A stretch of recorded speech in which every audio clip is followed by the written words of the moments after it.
بسم اللہ الرحمن الرحیم۔ السلام علیکم، ہمارے چینل میں خوش آمدید ناظرین۔ آج آپ کے لیے میں انتہائی خوفناک، سنسنی خیز اور دلچسپ کہانی لے کر آئی ہوں، لیکن کہانی شروع کرنے سے پہلے آپ سے گزارش ہے کہ اگر آپ ہمارے چینل پر نئے ہیں تو ہمارے چینل کو ضرور سبسکرائب کیجیے تاکہ آپ کو ہماری ویڈیوز سب سے پہلے ملیں۔ سورج غروب ہو چکا تھا، شام کا اندھیرا پھیل چکا تھا اور ساتھ ہی سردی کی شدت میں اضافہ ہو چکا تھا۔ انسپکٹر ماجد اپنی گاڑی ختم کر کے گھر واپس آ رہا تھا۔ پولیس فورس کا وہ سب سے جاں باز افسر تھا۔ آج اس کی طبیعت ناساز تھی، اس لیے وہ اپنا کام جلدی ختم کر کے گھر کے لیے نکل پڑا۔ فلیٹ میں پہنچ کر وہ فریش ہونے کے ارادے سے غسل خانے میں گھس گیا۔ فریش ہونے کے بعد اب اس کا ارادہ صرف اور صرف خرگوش خواب کے مزے لینا تھا۔ ایک تیز قسم کی چیخ سے مشابہ آواز سن کر انسپکٹر بیدار ہو گیا۔ فوری طور پر سمجھ نہیں سکا کہ وہ کس چیز کی آواز ہے۔ مکمل طور پر ہوش و حواس میں آنے میں اسے چند منٹ ضرور لگے تھے۔ وہ یہ دیکھ کر بھونچکا رہ گیا، جس جگہ وہ موجود ہے وہاں اس کا بستر نہیں ہے۔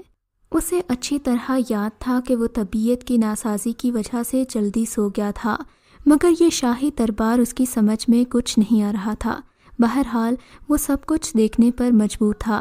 دربار کے دائیں بائیں شاہی کرسیاں بچھی تھیں، جس پر مختلف لوگ اپنے عہدوں کے حساب سے براجمان تھے۔ بادشاہ اور ملکہ کی کرسیاں ابھی تک خالی تھیں، شاید ان کے دربار میں آنے کا وقت نہیں ہوا تھا۔ دربار کے وسط میں ایک نہایت ہی خوبصورت اور حسین لڑکی سر جھکائے مجرمانہ انداز میں کھڑی تھی۔ اس کی آنکھوں سے مسلسل آنسو رواں تھے۔ دفعتاً سنک پھونکے جانے کی آواز سن کر انسپکٹر چونک پڑا۔ سنک کی آواز اس بات کی علامت تھی کہ راج دربار میں مہاراجا آ رہے ہیں۔ با ادب، با ملاحظہ، ہوشیار، نئے ہونے والے مہاراجا آ رہے ہیں۔ انسپکٹر ماجد نے دیکھا کہ ایک شخص جو نہایت خوبصورت اور زرق برق لباس میں ملبوس تھا، دربار میں داخل ہو رہا ہے۔ وہ شخص انتہائی متکبرانہ چال چلتا ہوا تخت پر بیٹھ گیا۔ راج دربار شروع کیا جائے، مہاراجا ہاتھ اٹھا کر بولا۔ مہاراجا کی بات سن کر ایک دوسرا شخص جو کہ تخت کے بعد سب سے اونچی گدی پر بیٹھا تھا اٹھ کھڑا ہوا۔ مہاراجا کی جے ہو، دیوتاؤں کا شد سایہ آپ پر سدا قائم رہے، بھگوان آپ کو ہمیشہ یوں ہی شکتی شالی رکھے اور آپ ہماری رکشا کرتے رہیں۔ انسپکٹر ماجد نے دیکھا کہ وہ شخص اپنی تعریف سن کر انتہائی خوش ہونے لگا۔ سب سے حیرت انگیز بات یہ تھی کہ انسپکٹر ماجد پر ابھی تک کسی کی نظر نہیں پڑی تھی۔ انسپکٹر اپنی پیشہ ورانہ مہارت کی بنا پر اندازہ لگا چکا تھا کہ یہ شخص انتہائی خطرناک اور عیار ہے۔ سب سے بڑی بات اس کی آنکھوں اور چہرے کی بناوٹ سے صاف ظاہر ہو رہا تھا کہ یہ شخص اپنا مقصد حاصل کرنے کے لیے کچھ بھی کر سکتا ہے۔ مہامنتری، اس لڑکی نے کیا پاپ کیا ہے؟ مہاراجا نے اس شخص کی طرف دیکھتے ہوئے پوچھا جو اس کی تعریف کر رہا تھا۔ سرکار، یہ کنیا بڑی چلتر ہے، اس نے آپ کے بڑے بھائی کا خون کیا ہے، مہامنتری نے عیاری سے مسکراتے ہوئے کہا۔ اس کی بات سن کر سر جھکائے کھڑی لڑکی نے چونک کر ان دونوں کی طرف دیکھا اور دوسرے ہی پل اس کی غزالی آنکھوں میں نفرت اور حقارت ناچنے لگی۔ پاپی نہیں ہوں، تم دونوں پاپی ہو، کام تمہارا، نام میرا۔ بھگوان کی دیا سے مجھے وہ شکتی حاصل ہو گئی ہے جس سے تم دونوں پاپی میرے ہی ہاتھوں سروناش ہو جاؤ گے۔ وہ لڑکی کسی ناگن کی طرح پھنکارتی ہوئی بولی تھی۔ یہ بات سن کر مہامنتری اور راجا کا سفید چہرہ اور سفید ہو گیا۔ مہامنتری چور نظروں سے دوسرے درباریوں کی طرف دیکھنے لگا۔ سپاہیوں کے ہاتھ میانوں تک پہنچ چکے تھے۔ حکم ملنے کی دیر تھی کہ اس گستاخ لڑکی کا سر تن سے جدا ہو جائے، لیکن دوسرے ہی لمحے انسپکٹر نے جو منظر دیکھا وہ انتہائی حیرت انگیز اور خوفناک تھا۔ قیدی لڑکی آن کی آن میں ایک سانپ کا روپ لے چکی تھی۔ وہ سانپ عام سانپوں سے جسامت میں بڑا اور موٹا تازہ تھا۔ سانپ کا رنگ انتہائی گہرا سبز تھا۔ دوسرے ہی لمحے سانپ نے بجلی کی تیزی سے مہامنتری کے اوپر جست لگائی۔ یہ منظر دیکھ کر انسپکٹر حیران رہ گیا اور ایک دل خراش چیخ اس کے حلق سے نکلی۔ چیخ کی آواز کے ساتھ ہی انسپکٹر ماجد کی آنکھ کھل گئی۔ انسپکٹر کا پورا جسم پسینے میں شرابور تھا۔ اسے ایسا محسوس ہو رہا تھا جیسے کہ یہ کوئی خواب نہیں حقیقت ہے۔ لڑکی کی صورت اس کے دل و دماغ میں نقش ہو گئی تھی۔ خواب میں دیکھی جانے والی صورت کو بھلانا مشکل ہو رہا تھا۔ انسپکٹر نے اٹھ کر گھڑی دیکھی تو گھڑی رات کے 2 بجا رہی تھی۔ انسپکٹر نے دوبارہ سے پہلو بدل کر سونے کی کوشش کی، لیکن شاید نیند اس کی آنکھوں سے کوسوں دور تھی۔ بس اس کا ذہن اس لڑکی اور اس خوفناک خواب کے بیچ میں الجھ کر رہ گیا تھا۔ رات آہستہ آہستہ اپنے سفر پر گامزن تھی۔ نیند انسپکٹر کی آنکھوں سے دور تھی۔ وہ کرسی پر بیٹھا کسی سوچ میں مگن تھا۔ اس کے ذہن میں صرف اور صرف دھماکے میں ہلاک ہونے والوں کی تصویریں اور دہشت گردوں کا بھیانک انجام تھا۔ دھماکے میں مسجد کے پیش امام سمیت بہت سارے لوگ لقمۂ اجل بن گئے تھے۔ دفعتاً اسے ایک عجیب سی آواز سنائی دی جو بہت حد تک سیٹی سے مشابہت رکھتی تھی۔ انسپکٹر بیٹھے بیٹھے چونک پڑا اور کرسی سے اٹھ کھڑا ہوا۔ آواز اسی کمرے سے آتی ہوئی محسوس ہو رہی تھی۔ وہ بڑی تیزی سے الماری کی جانب بڑھا جہاں اس کے ذاتی استعمال کی پستول رکھی تھی۔ سیٹی جیسی آواز پھر سے اس کے کانوں میں ٹکرائی۔ اس بار وہ الماری کی جانب سے آئی تھی۔ شاید کوئی چوہا وغیرہ ہوگا، انسپکٹر نے دل ہی دل میں سوچا۔ اس نے آگے بڑھ کر الماری کھول دی۔ دوسرے ہی لمحے وہ ڈر کر پیچھے ہٹ گیا۔ اس کی آنکھوں میں خوف اور دہشت ناچنے لگی۔ کپڑوں کے اوپر سبز رنگ کا ایک سانپ پھن گاڑے بیٹھا ہوا تھا۔ سانپ کے انداز سے کہیں سے بھی ایسا نہیں لگ رہا تھا کہ وہ ڈھسنے کا ارادہ رکھتا ہو۔ انسپکٹر کی آنکھوں سے خوف اور دہشت کا احساس ظاہر ہونے لگا۔ عجیب بے خودی اور مستی سی اس کی آنکھوں سے ظاہر ہونے لگی۔ آہستہ آہستہ سانپ کی جانب بڑھنے لگا اور سانپ نے اس کو ڈھس دیا۔ یہ سب کچھ اتنا اچانک ہوا کہ اسے پتہ ہی نہیں چلا۔ تیز تیز گھنٹیوں کے شور کی آواز سے انسپکٹر کی آنکھ کھل گئی۔ گھنٹیوں کے ساتھ ساتھ اس کے کانوں میں سریلی چھنکار کی آواز بھی سنائی دے رہی تھی۔ ساتھ ہی کچھ ساز بھی بج رہے تھے۔ اس نے آنکھیں بند رکھنا ضروری سمجھا۔ وید جی، راجکمار کو ہوش آنا چاہیے ورنہ ہم کچھ کھا لیں گے۔ انتہائی سریلی اور کافی مترنم دلکش آواز گونجی۔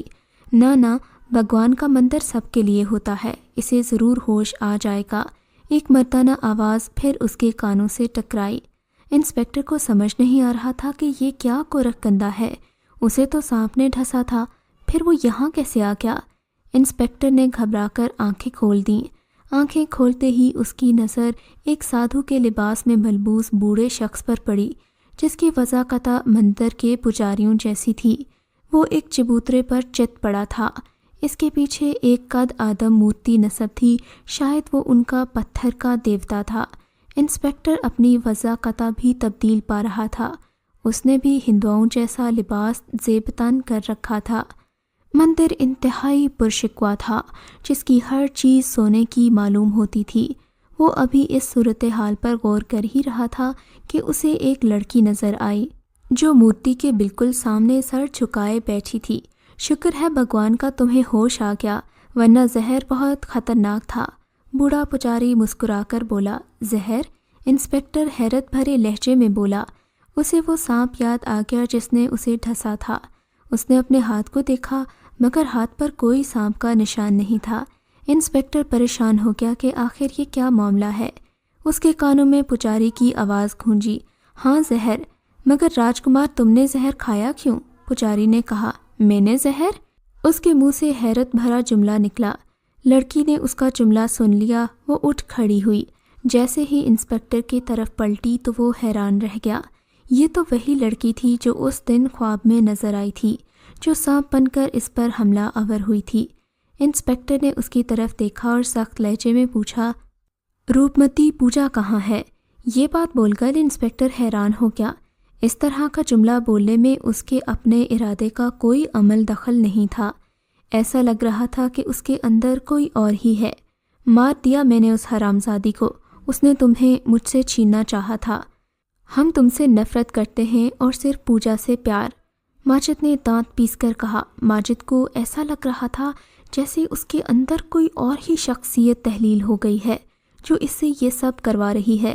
راجکمار تم صرف میرے اور میرے ہو، میں اپنے پریم میں کسی اور کی شرکت برداشت نہیں کر سکتی۔ ماجد کو لگا کہ ایک تیر اس کی کمر میں آ کر پیوست ہو گیا۔ اسی لمحے اس کی آنکھ کھل گئی۔ ماجد اس جگہ فرش پر بے ہوش پڑا تھا، گویا وہ سب کچھ بحالت بے ہوشی میں دیکھ رہا تھا۔ اب وہ خواب تھا یا حقیقت، اسے کچھ سمجھ نہیں آ رہا تھا۔ پان والے نے ان دو مشکوک بندوں کو قریب سے دیکھا تھا جس وقت وہ تھانے میں موجود تھا اور نہایت سہما ہوا تھا۔ صاحب میں بال بچے دار آدمی ہوں، اگر میں نے ان کی شناخت بتا دی تو وہ مجھے مار دیں گے۔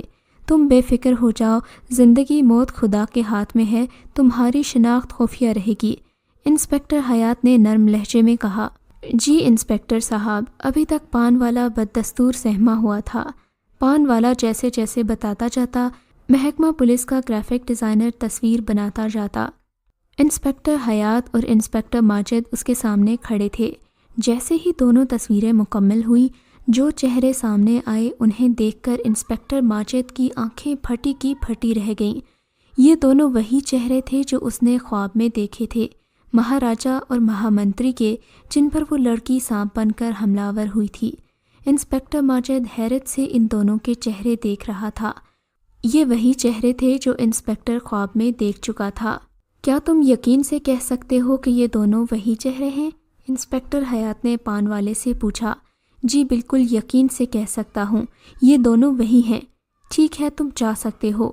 انسپکٹر نے کانسٹیبل کو اشارہ کیا جس نے پان والے کو اپنے ساتھ چلنے کا کہا۔ پان والے کے جاتے ہی حیات نے انسپکٹر ماجد کی طرف دیکھ کر کہا، ان دونوں کے نام ارجیت اور عصمت ہیں، یہ دونوں پیشہ ورانہ قاتل اور گنڈے ہیں۔ انسپکٹر حیات نے کہا، مگر یہ دونوں وہی ہیں جو میرے خواب میں آئے تھے۔ ماجد نے زیر لب کہا، کیا؟ انسپکٹر حیات نے پوچھا۔ کچھ نہیں، میں یہ کہہ رہا تھا کہ ان دونوں کو گرفتار کرنا بہت ضروری ہے، ورنہ بہت سے سوال تشنہ رہ جائیں گے۔ ہاں یہ تو ہو سکتا ہے کہ ان دونوں کو دشمن ملک کے ایجنٹوں نے خرید لیا ہو۔ کچھ بھی ہو، ان کی گرفتاری بے حد ضروری ہے، انسپکٹر ماجد بولا۔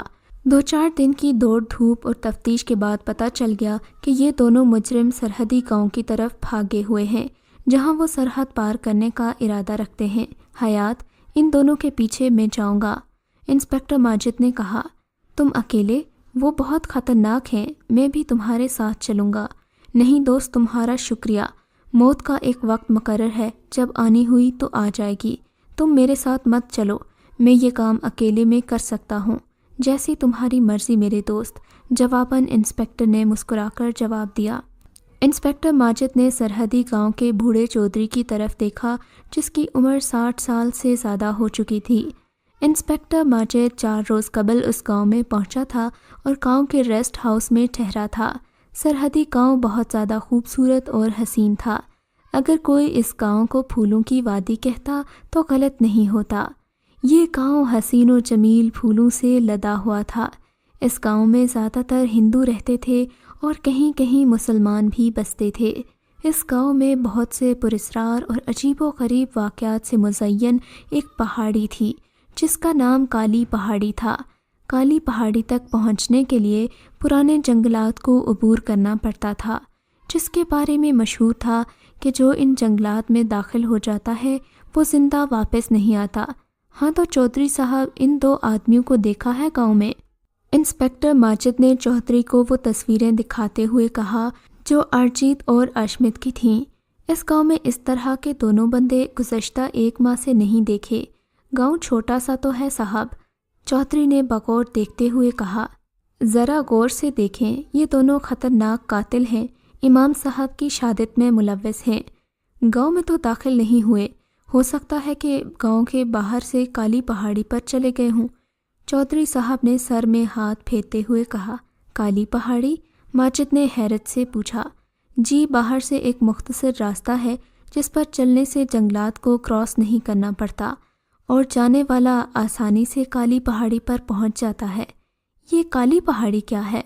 انسپکٹر صاحب، کالی پہاڑی پر ایک انتہائی پرانا مندر ہے جو کہ نہ جانے کتنی صدیوں پہلے بنا تھا۔ اس کے بارے میں عجیب و غریب پراسرار روایات سنتے چلے آ رہے ہیں۔ یہ مندر آسیبی ہے، جو اس مندر کے اندر جانے کی کوشش کرتا ہے اسے موت آ جاتی ہے۔ چودھری نے کہا، تو آپ کا خیال ہے کہ یہ دونوں آدمی پیچھے راستے سے مندر میں داخل ہوئے ہیں؟ جی نہیں، میں یہ کہہ رہا ہوں کہ ہو سکتا ہے کہ دونوں آدمی اس طرف سے آئے ہوں، اور آگے کہاں گئے یہ میں نہیں جانتا۔ ٹھیک ہے چودھری صاحب، میں جاؤں گا اس مندر میں، انسپکٹر نے پرعزم لہجے میں کہا تو چودھری صاحب ذرا سہم گئے۔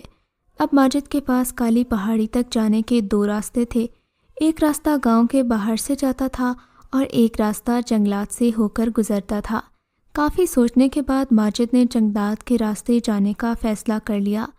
گاؤں کے باہر کا راستہ مختصر ضرور تھا مگر خطرناک اور دشوار تھا، اس لیے اس نے جنگل کے ذریعے جانے کا فیصلہ کیا۔ ایک مضبوط جیپ، ایک رسی اور دوسرا سامان لے کر ماجد اپنی منزل کی طرف چل پڑا۔ اسے ایسا لگ رہا تھا جیسے کہ کالی پہاڑی پر ہی اس کے تمام سوالات کے جوابات ہیں۔ ماجد جنگل کے قریب پہنچ کر رک گیا۔ نہ جانے کیوں اسے عجیب و غریب سے خوف کا احساس ہو رہا تھا، لیکن کوئی طاقت اسے جنگل کے اندر جانے پر مجبور کر رہی تھی۔ اسے ایسا لگ رہا تھا جیسے کوئی کہہ رہا ہو کہ جیپ جنگل کے باہر ہی چھوڑ دو۔ چنانچہ اس نے جیپ کو جنگل کے باہر جھاڑیوں کے پاس کھڑا کیا اور اللہ کا نام لے کر جنگل میں داخل ہو گیا۔ جیسے جیسے وہ آگے بڑھتا جا رہا تھا ویسے ویسے اندھیرا بڑھتا جا رہا تھا۔ اس نے ایک بات محسوس کی کہ اب تک کسی بھی پرندے یا درندے کی آواز نہیں سنی تھی اور ہوا بھی جیسے بند تھی۔ عجیب قسم کا سناٹا تھا۔ اس نے جنگل میں محسوس کیا کہ ان درختوں کے علاوہ یہاں اور کوئی نہیں ہے۔ اس نے ایک عجیب سی آواز سنی جو ایک تیز قسم کی سیٹی سے مشابہت رکھتی تھی۔ سیٹی کی آواز سنتے ہی ماجد بری طرح سے چونک پڑا، بڑی تیزی سے اپنا پستول نکال کر ہاتھ میں پکڑ لیا اور جھاڑیوں کو ہٹاتا ہوا سیٹی کی آواز کی جانب بڑھنے لگا۔ اب اس کے سامنے ایک طویل میدان تھا۔ ماجد میدان میں داخل ہو گیا۔ وہ چونکنے کے انداز میں آگے بڑھا۔ لمبا اور طویل میدان عام میدانوں سے ہٹ کر تھا۔ اس کی مٹی بھوری کی جگہ سبز تھی، جبکہ میدان میں تھوڑے تھوڑے فاصلے پر چھوٹے چھوٹے درخت تھے جو کہ بالکل بھی قدرتی نہیں لگ رہے تھے۔ درختوں کا رنگ بھی سبزی مائل تھا۔ ماجد شدید ترین حیرتوں کے ساتھ آگے بڑھتا رہا۔ اچانک اسے پھر تیز سیٹی کی آواز سنائی دی۔ سیٹی کی آواز سن کر وہ بری طرح چونک پڑا تھا۔ اچانک اسے اپنے اندر ایک عجیب سا خوف محسوس ہوا۔ اسے ایسے لگا جیسے اس کے آس پاس کوئی ہے۔ اس احساس کے آتے ہی وہ مزید ڈر گیا تھا۔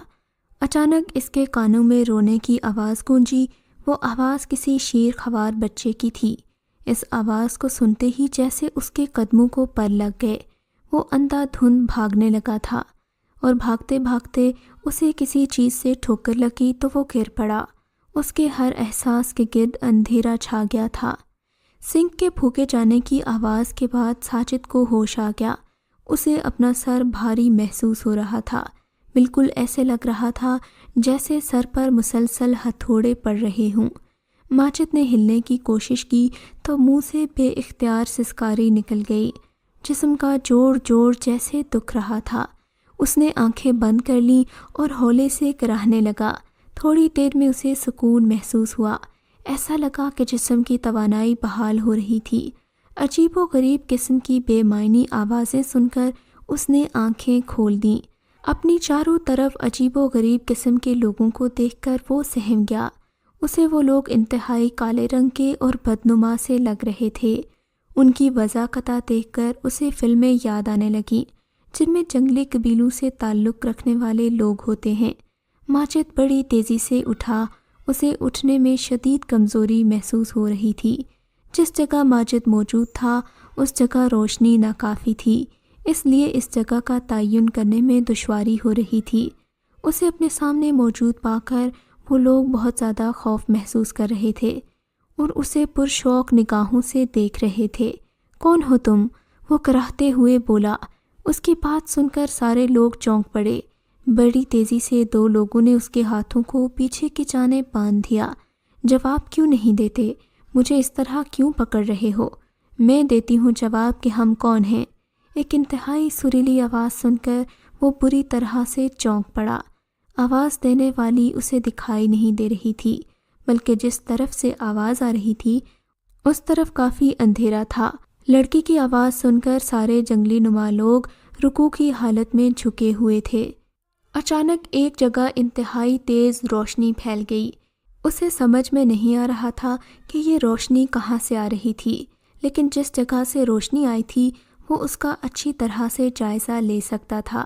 یہ ایک پتھریلی کوٹھڑی تھی، بالکل ویسے ہی جیسے کہ سینٹرل جیل میں قیدیوں کے لیے ہوتی ہے۔ ماجد نے سامنے دیکھا تو ایک انتہائی خوبصورت اور حسین لڑکی کھڑی نظر آئی۔ ماجد نے زندگی میں اتنا حسین چہرہ نہیں دیکھا تھا۔ وہ سر سے پاؤں تک دعوت گناہ تھی۔ اس نے انگریز عورتوں کی طرح سوئمنگ کاسٹیوم نما کوئی چیز پہن رکھی تھی اور جسم کے باقی حصوں پر باڈی پینٹ تھا۔ ماجد نے سر گھما کر دیکھا تو وہ جنگلی اب بھی رکوع کی حالت میں کھڑے تھے۔ یہ سب میرے غلام ہیں اور ہم سب چاند کے پجاری ہیں۔ لڑکی نے مسکرا کر ان کی طرف دیکھا۔ وہ لڑکی دراصل حسن و جوانی کا شاہکار تھی۔ مگر تم لوگ ہو کون؟ کہا نا کہ ہم چاند کے پجاری ہیں اور ہر حال میں چاند دیوی کے آگے بلی دیتے ہیں۔ لڑکی نے رکوع میں جھکے ہوئے لوگوں کو اٹھنے کا اشارہ کیا۔ وہ لوگ اٹھے اور الٹے قدموں وہاں سے باہر نکل گئے۔ ہم صرف انسانوں کی قربانی دیتے ہیں اور آج تمہاری باری ہے۔ وہی رات ہے جب تمہیں قربان کیا جائے گا۔ اتنا سننا تھا کہ ماجد کے مساموں سے پسینہ پھوٹ پڑا۔ اس نے دونوں ہاتھوں سے پسینہ پونچھا اور تھوک نگلتے ہوئے لڑکی کی طرف دیکھ کر گویا ہوا تو گویا یہ تم لوگوں کی وجہ سے ہی آسیبی بنا ہوا ہے۔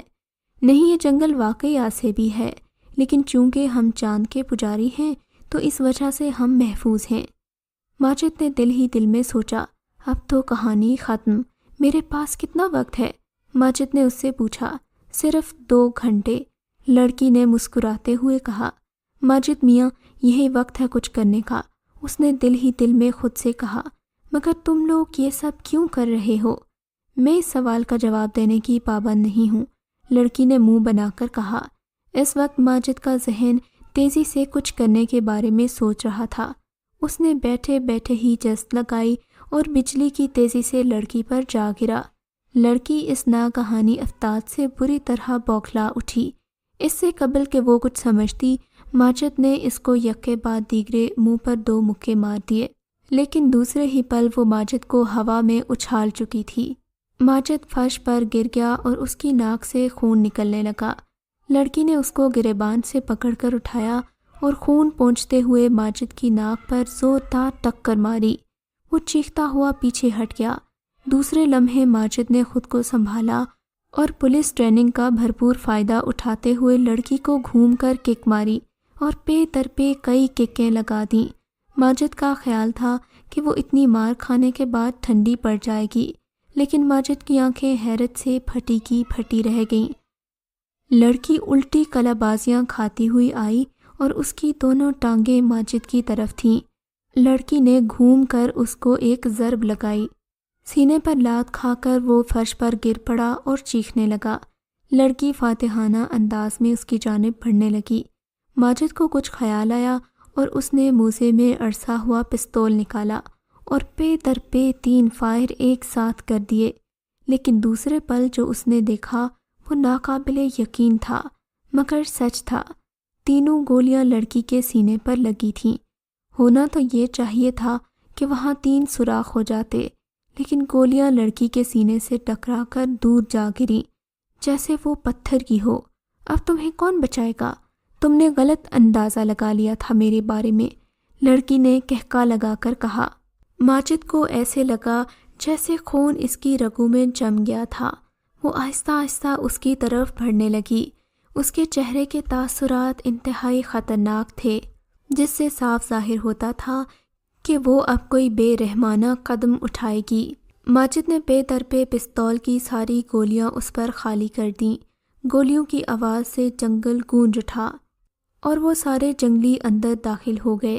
اندر داخل ہوتے ہی انہوں نے ساجد کو پکڑ لیا۔ لڑکی آہستہ آہستہ اس کی طرف بڑھ رہی تھی۔ دفاتر دروازہ کھلا اور نیلے رنگ کا دھواں کوٹھڑی کے اندر داخل ہوا۔ دھواں کافی تعداد میں اندر داخل ہو رہا تھا۔ دھوئیں کو اندر داخل ہوتے دیکھ کر لڑکی چونک پڑی۔ اچانک کسی نے ماجد کا ہاتھ پکڑ لیا تھا۔ اس کا ہاتھ انتہائی سرد ہاتھوں میں تھا۔ ماجد کو ایسے لگا کہ وہ ہاتھ نہیں برف کی سلیں ہیں۔ ان ہاتھوں میں زندگی کا احساس بالکل نہیں تھا۔ جلد نکل چلو، یہ تمہاری منزل نہیں ہے۔ آواز انتہائی سریلی اور خوبصورت تھی۔ تم کون ہو؟ ماجد نے پوچھا۔ یہ وقت زیادہ باتیں کرنے کا نہیں ہے، دھوئیں کا پتہ زیادہ دیر نہیں رہے گا، سرد ہاتھ نے تقریباً ماجد کو گھسیٹتے ہوئے کہا۔ ماجد گھسیٹتے ہوئے باہر کی طرف جا رہا تھا۔ اسے ایسا لگ رہا تھا کہ وہ ہواؤں میں اڑ رہا ہے۔ یہاں سے بالکل سیدھے چلے جاؤ، تمہاری منزل زیادہ دور نہیں ہے، مگر خبردار، راستے میں جو کچھ دیکھو اس پر کسی قسم کا کوئی رد عمل نہ دینا، ورنہ نتائج کے ذمہ دار تم خود ہوگے۔ ماجد کو ایسے لگ رہا تھا کہ اس نے آواز پہلے بھی کہیں سنی ہے، مگر اسے یاد نہیں آ رہا تھا۔ ماجد کی منزل کالی پہاڑی تھی جہاں وہ مجرم چھپے ہوئے تھے، جن کے چہرے بالکل ویسے ہی تھے جیسے کہ اس نے خواب میں دیکھے تھے۔ ماجد آرام آرام سے چلتا ہوا جنگل کے گھنے حصے میں داخل ہو گیا۔ وہ آہستہ آہستہ اس کچی پگڈنڈی پر چل رہا تھا۔ پگڈنڈی کے دونوں اطراف وسیع و عریض درخت، جھاڑیاں اور خاردار پودے موجود تھے۔ ماجد بڑے آرام سے پھونک پھونک کر قدم اٹھا رہا تھا۔ اس نے جھاڑیاں کاٹ کر راستہ بنانے کے لیے خنجر ہاتھ میں پکڑ لیا۔ جنگل بڑھتا ہی جا رہا تھا، نہ جانے ماجد کتنی دیر چلا ہوگا۔ اب اسے تھکن محسوس ہو رہی تھی، چنانچہ وہ ایک پتھر پر بیٹھ گیا۔ بھوک پیاس کا احساس اب شدت سے غالب آ رہا تھا۔ ماجد نے سوچا کہ کوئی پھلدار درخت ڈھونڈا جائے تاکہ اس کا پھل کھا کر وہ بھوک مٹا سکے۔ ماجد تھوڑی دیر بعد اٹھا اور پھلدار درخت کی تلاش میں آگے بڑھنے لگا۔ جیسے ہی وہ آگے بڑھا، اسے گھوڑوں کی ٹاپوں کی آوازیں سنائی دینے لگیں۔ ماجد فوراً ایک درخت کے پیچھے ہو لیا۔ کچھ لمحوں بعد اس نے دیکھا کہ 3 گھڑ سوار سر سے پاؤں تک کالے لباس میں ملبوس اسی طرف آ رہے ہیں۔ ایک گھڑ سوار کے گھوڑے پر ایک بچی لدی ہوئی تھی جو کہ بے ہوش تھی۔ انہوں نے اس بچی کو زمین پر پٹخ دیا۔ سردار، کیا ارادہ ہے؟ ایک گھڑ سوار نے دوسرے کی طرف دیکھ کر کہا۔ ذبح کر دو سالی کو، بہت تنگ کیا ہوا ہے اس نے۔ پہلے نے تیسرے کی طرف دیکھ کر تیزی سے کہا۔ تیسرے نقاب پوش نے اپنے نیفے سے خنجر نکال کر لڑکی کی گردن پر رکھ دیا۔ ماجد یہ منظر دیکھ کر بے چین ہو گیا۔ اس کے اندر کا سویا ہوا پولیس افسر انگڑائیاں لینے لگا۔ ارے رک جاؤ، یہ جرم تم لوگوں کو میں نہیں کرنے دوں گا، ماجد ان کی طرف دیکھ کر چلایا۔ ماجد کی آواز پر وہ تینوں چونک پڑے تھے۔ اسی لمحے وہ لڑکی بھی بیدار ہو کر اٹھ کھڑی ہوئی اور وہ ماجد کو بہت عجیب انداز سے گھورنے لگی۔ چھوڑ دو اس لڑکی کو، ماجد نے انتہائی سرد لہجے میں کہا۔ جواب دینے کی بجائے لڑکی سمیت وہ چاروں ہنسنے لگے تھے۔ لڑکی کو ہنستا دیکھ کر ماجد کو بہت حیرانی ہوئی اور ساتھ ہی کسی گڑبڑ کا احساس ہوا۔ تینوں نے اپنے چہرے پر پڑے ہوئے کالے نقاب اتار دیے تھے۔ ان کے چہرے دیکھ کر ماجد کے حلق سے چیخ نکلتے نکلتے رہ گئی۔ وہ منظر انتہائی خوفناک اور دل دہلا دینے والا تھا۔ لڑکی کے ناخن مڑنے لگے، آنکھیں بے حد نیلی ہونے لگیں، چہرے کی کھال جگہ جگہ سے اترنے لگی، جبکہ وہ تینوں گھڑ سواروں کے چہرے، بلکہ چہرے نہیں کھوپڑی کہنا مناسب ہوگا، جن کے سوراخوں سے کالے سانپ جھانک رہے تھے۔ انتہائی خوفناک منظر دیکھ کر ماجد سمجھ گیا کہ اس کا کھیل ختم ہو چکا ہے۔ میں نے تمہیں منع کیا تھا نا؟ ایک ہلکی آواز نے اس کے کانوں میں سرگوشی کی۔ مگر کچھ نہیں، اب میں تمہارے لیے کچھ نہیں کر سکوں گی۔ آواز ہلکے ہوتے ہوتے غائب ہو گئی۔ ماجد کو کچھ سمجھ میں نہیں آ رہا تھا کہ وہ کیا کرے۔ اسے لگ رہا تھا کہ آج اس پراسرار جنگل میں اس کی قبر بن جائے گی۔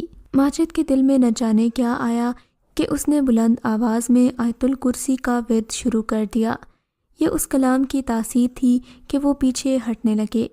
کہکہوں کی بجائے اب ان کے حلق سے چیخیں نکل رہی تھیں۔ اللہ کے کلام کا اثر تھا کہ ماجد کے دل کو طمانینت محسوس ہونے لگی۔ ان کے جسموں کو آگ لگ گئی اور ان کی بھیانک چیخیں جنگل میں ارتعاش پیدا کرنے لگیں۔ چند منٹوں کے بعد وہاں راکھ کے ڈھیر کے سوا کچھ نہیں تھا۔ ماجد دل ہی دل میں خدا کا شکر ادا کرتا ہوا آگے بڑھنے لگا۔ جیسے ہی درختوں کے جھنڈ سے نکلا، اسے اپنے سامنے پہاڑیوں کا ایک طویل سلسلہ نظر آیا جس میں کافی وسیع و عریض پہاڑ تھے۔ ماجد نے کمر پر بندھی رسی کھولی اور کوئی ایسی چیز ڈھونڈنے لگا جس کا کنڈا بنایا جا سکے۔ جلد ہی ماجد کو ایسی چیز مل گئی تھی جس کا وہ کنڈا بنا سکے گا۔ یہ لوہے کا ایک کڑا تھا جو کہ زنگ آلود ہو چکا تھا۔ ماجد تیزی سے پہاڑوں کے نزدیک پہنچ گیا۔ پولیس ٹریننگ میں وہ رسی کی مدد سے اترنے اور چڑھنے کی تربیت لے چکا تھا، اس لیے وہ جانتا تھا کہ اس کی مدد سے پہاڑی پر چڑھ جائے گا۔ آدھے گھنٹے کی انتھک محنت اور جدوجہد کے بعد وہ پہاڑی پر چڑھنے میں کامیاب ہو گیا۔ پہاڑی پر چڑھتے ہی ماجد کو اپنے سامنے قدیم اور پوسیدہ سی عمارت نظر آئی جو کہ طرز تعمیر سے مندر لگتا تھا۔ یہ عام مندر سے کافی مختلف گنبد نما بنایا گیا تھا۔ مندر کے سامنے انتہائی قد آور مجسمہ تھا۔ ماجد نے جیسے ہی دروازے کو دھکا دیا، وہ از خود اندر کی طرف کھلتا گیا۔ وہ جیسے ہی اندر داخل ہوا، دروازہ بند ہو گیا۔ سامنے ایک طویل برآمدہ نما راہداری تھی جس میں تھوڑے فاصلے پر مختلف مجسمے نصب تھے۔ مٹی اور دھول سے ایک مجسمہ سیاہ کالا ہو چکا تھا۔ ماجد مختلف مجسموں کو دیکھتا ہوا راہداری میں آگے بڑھنے لگا۔ راہداری عبور کرنے کے بعد ماجد ایک وسیع و عریض ہال میں داخل ہو گیا تھا۔ ہال کی چھت گنبد نما تھی، ہر طرف بڑی بڑی مشعلیں روشن تھیں۔ سامنے چبوترے پر پتھر کا ایک بڑا بت نصب تھا جو کہ کافی طویل اور دیو قامت تھا۔ ماجد جیسے ہی ہال میں آگے بڑھا، اس لمحے منٹ سے بھی کم وقفے میں پورا ہال روشنی میں نہا گیا۔ ماجد کے اوپر نہ جانے کہاں سے پھولوں کی برسات ہونے لگی۔ پھولوں کی برسات اس قدر تھی کہ 2 سیکنڈ کے اندر پورا ہال خوشبو اور پھولوں سے لد گیا۔ ماجد کی نظر مورتی پر پڑی۔ وہ حیرت سے چونک گیا کیونکہ مورتی کے سر پر ایک سانپ پھن اٹھائے بے حس و حرکت بیٹھا تھا۔ سانپ انتہائی خوبصورت اور گہرے سبز رنگ کا تھا جس کے جسم پر جگہ جگہ سے روشنی کی شعاعیں پھوٹ رہی تھیں۔ آنکھیں اتنی مسحور کن تھیں کہ ساجد کئی لمحے اسے دیکھتا رہا۔ اس کی نظر مورتی کے دائیں اور بائیں طرف پڑی۔ 2 شخص زنجیروں میں بندھے کھڑے تھے۔ ان کے چہروں پر نکاحت صاف ظاہر تھی۔ ایسا دکھ رہا تھا جیسے بہت دنوں سے انہوں نے کچھ نہیں کھایا پیا۔ وہ بہت کمزور تھے۔ ماجد نے ان دونوں کو صاف پہچان لیا۔ یہ دونوں وہی تھے جس کی تلاش میں وہ یہاں تک آیا تھا۔ یہ مسجد کے پیش امام کے قاتل تھے۔ ان کی حالت کافی پتلی تھی اور صاف لگ رہا تھا کہ کسی بھی لمحے زندگی ان کا ساتھ چھوڑ دے گی۔ ان کا یہ حال کس نے بنایا؟ ماجد زیر لب مسکرایا۔ اچانک فضا میں گھنٹی کی آواز گونج اٹھی۔ ساتھ ہی سنک کی آواز ماجد کے کانوں میں گونجنے لگی۔ جیسے ہی سنک کی آواز تھمی، مورتی پر بیٹھا سانپ زندہ ہو گیا۔ اس کی آنکھوں کی چمک اور تیز ہو گئی۔ سنک کی آواز سن کر وہ دونوں بھی ہوش میں آ گئے۔ سانپ نے قہر آلود نظروں سے ان دونوں قیدیوں کی طرف دیکھا اور دوسرے لمحے سانپ نے اڑتے ہوئے ان دونوں کے سروں پر ڈھس دیا۔ ان دونوں کے حلق سے نکلنے والی چیخ انتہائی خوفناک تھی۔ تھوڑی ہی دیر میں وہ پانی بن کر بہنے لگے اور پھر چند لمحے وہاں کچھ نہیں تھا۔ سانپ گر کر تڑپنے لگا اور چند ہی لمحوں بعد سانپ کی جگہ ایک خوبصورت اور حسین لڑکی موجود تھی جس کی آنکھیں بند تھیں، چہرہ پرسکون اور طمانینت سے بھرپور تھا۔ چند لمحوں بعد لڑکی نے آنکھیں کھول دیں اور ماجد کی طرف بڑی ہی محبت پاش نظروں سے دیکھنے لگی۔ میری تپسیا پوری ہو گئی ہے راجکمار، تم آ گئے، وہ مسکرا کر بولی۔ ماجد نے اس لڑکی کی طرف غور سے دیکھا تو اس کی آنکھیں حیرت سے کھلی کی کھلی رہ گئیں۔ یہ وہی لڑکی تھی جسے اس نے خواب میں دیکھا تھا۔ لڑکی آہستہ آہستہ اٹھ گئی اور پوجا کے انداز میں ہاتھ جوڑ کر مورتی کو پرنام کیا۔ والہانہ انداز میں رقص کرنے لگی۔ رقص کے انداز میں جوش و سرور تھا۔ ماجد کے کانوں میں گونجنے والی سریلی آوازیں اس کے پاؤں کی ہر جنبش میں مدھم ہو چکی تھیں۔ ماجد نے اس قدر والہانہ رقص کبھی نہیں دیکھا تھا۔ ماجد اپنے وجود کا ہر احساس کھو چکا تھا۔ اس وقت سارے ماحول میں اس لمحے میں ایک پراسرار سی بے خودی چھائی ہوئی تھی۔ اچانک وہ لڑکی رقص کرتے ہوئے ماجد کے پاس آئی اور اس کے پیروں میں بیٹھ گئی۔ کون ہو تم؟ ماجد نے کانپتے ہوئے لہجے میں پوچھا۔ مجھے پہچانو راجکمار۔ ماجد کانپ کر رہ گیا۔ کیا یہ وہی آواز تھی جس نے اس کو جنگلیوں سے نجات دلائی تھی؟ راجکمار مجھے پہچانو۔ وقت کی گرد اپنے ذہن سے ہٹاؤ۔ دیکھو تمہیں اپنی روپمنی یاد آئے گی جس نے تمہارے پریم میں پوجا کو مار دیا۔ تم نے ہیرے کی انگوٹھی چاٹ لی لیکن تم بچ گئے۔ تم نے میرے کارن دوسرا جنم لیا ہے۔ کیا بک رہی ہو؟ ماجد نے جھلا کر کہا۔ اچھا سنو، شاید تمہیں یاد آئے، آج سے 1000 سال پہلے اس جگہ ایک بہت شاندار ریاست تھی۔ ریاست کا مہاراجہ یہاں کے لوگوں کا خیال رکھنے والا تھا۔ اس کے 2 بیٹے تھے، ایک کا نام ارجیت اور دوسرے کا نام عصمت تھا۔ ریاست کے دستور کے مطابق مہاراجہ کی موت کے بعد ارجیت کو گدی پر بیٹھنا تھا۔ وہ بہت سندر اور نیک دل گیانی تھا۔ اس نے یہ مندر اسی لیے بنوایا تھا۔ اس کا وقت یہیں پر گزرتا تھا۔ اس کے برعکس راجکمار عصمت بہت ہی گھمنڈی اور ظالم تھا۔ رات دن شراب پی کر باندیوں اور کنیزوں کی آبرو سے کھیلتا۔ لوگ اس کے ظلم سے پریشان تھے، مگر خوف کے مارے مہاراجہ سے شکایت کرنے کی ہمت بھی نہ تھی۔ مگر ساجد چیخ پڑا، نہیں تم جھوٹ بکتی ہو، داستان ابھی ختم نہیں ہوئی۔ لڑکی نے دوبارہ بولنا شروع کیا۔ مہامنتری کی بیٹی ارجیت سے منسوب تھی۔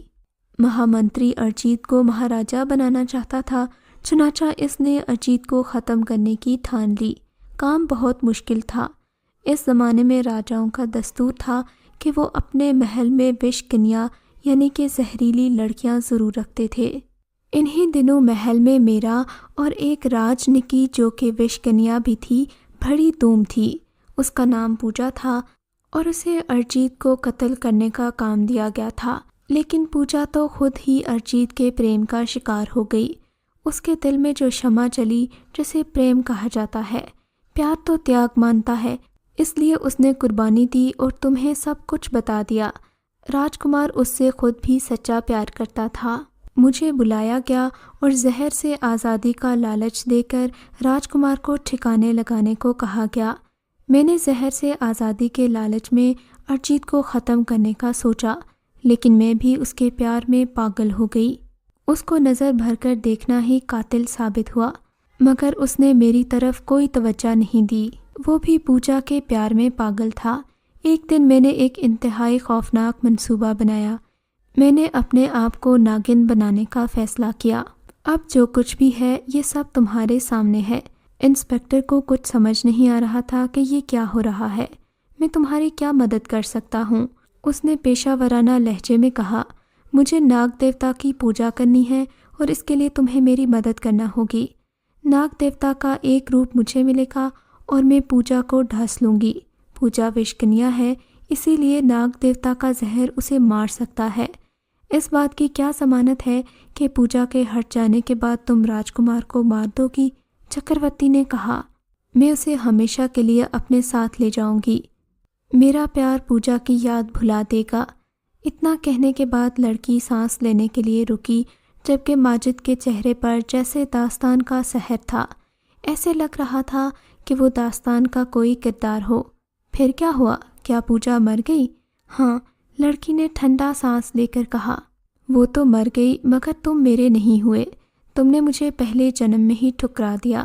میں نے ناگ دیوتا کی پوجا کی، اس نے مجھے خوش ہو کر ایک ناگن کا روپ دے دیا۔ میں نے پوجا کو ڈھس لیا اور وہ مر گئی۔ راجکمار نے زہر کھا لیا، مگر میں نے اسے مندر میں جا کر رکھ دیا۔ میری پوجا سے خوش ہو کر ناگ دیوتا نے راجکمار کو زندہ کر دیا۔ راجکمار نے خودکشی کرنے کی کوشش کی اور اس منظر کو تم خواب میں دیکھ چکے ہو۔ راج دربار میں مجھ پر الزام لگایا گیا۔ میں نے سانپ بن کر ان دونوں کو ڈھس لیا، وہ دونوں مر گئے۔ یہ بھی تم خواب میں دیکھ چکے ہو۔ میں خود کو فوج کے حوالے کر چکی ہوں۔ تمہیں پانے کے لیے مجھے 1000 سال انتظار کرنا پڑا۔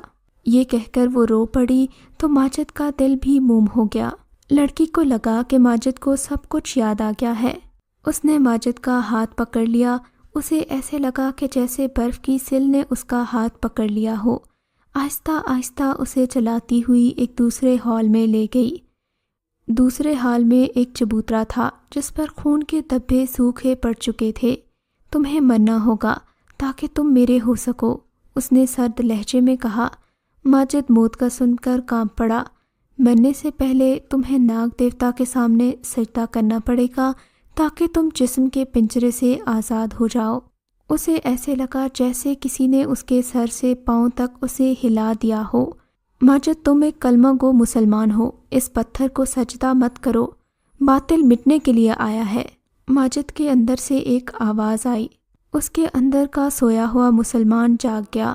میں ایک مسلمان ہوں۔ مسلمان مرنا تو پسند کرتا ہے لیکن جھکنا پسند نہیں کرتا۔ اس کی باتیں سن کر وہ حیران رہ گئی۔ اس کی خوبصورت آنکھوں میں شرارے پھوٹنے لگے۔ تم میرے راجکمار نہیں ہو سکتے، تم کوئی اور ہو۔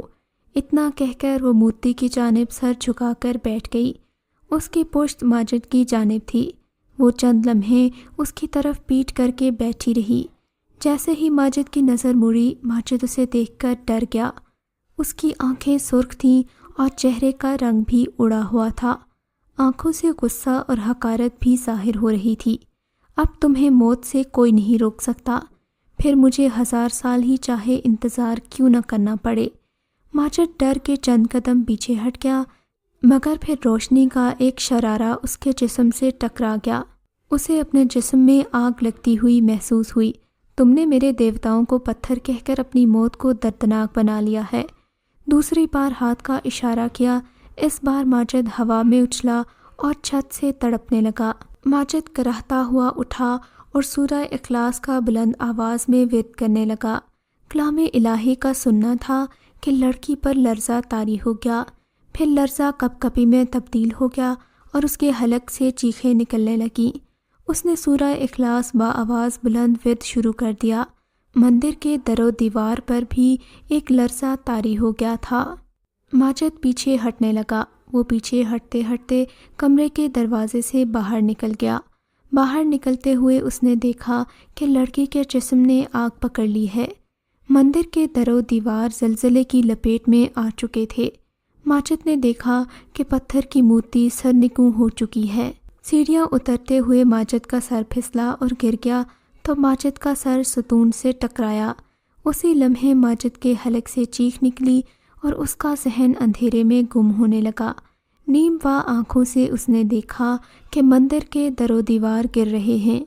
لڑکی آگ کے شعلوں میں لپٹی ہوئی ہے اور اس کی جانب بھاگ رہی ہے۔ اس کے ذہن کے سارے دروازے بند ہو گئے اور پھر ہر طرف اندھیرا چھا گیا۔